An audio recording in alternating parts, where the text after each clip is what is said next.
Daanan nyo, ayan, tumabi. Doon po sa mga pinagdaanan nyo, sino po yung talagang tunay yung kaibigan na sabihin natin nagbigay ng moral support sa inyo, na naalala po kayo? At nag-stay sa iyo. At nag-stay sa inyo. Ako naiiyak ako. Kasi po yun po kayo. Pero nandito po siya ngayon. Ay! Nandito Julie po B. siya. Si Edmond Bautista. Wow! He's my assistant for 21 years. So, Never iniwan. hindi. Alam nyo, sa totoo lang, naiiyak ako pa. Kahit na wala kaming trabaho, kasi syempre hindi naman laging meron. Hindi niya pa rin ako iniwan.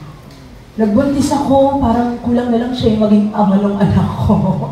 Nandun din siya. Nagkasakit ako, hindi niya ako iniwan, sinamahan niya ako sa lahat. Kahit na kung wala siya, hindi ko siguro makakaya na, lalo na may anak ako na nagbabantay.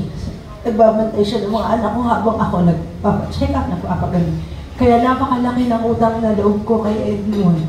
Walang, ano ba yan? Kayo naman, aga pa oh.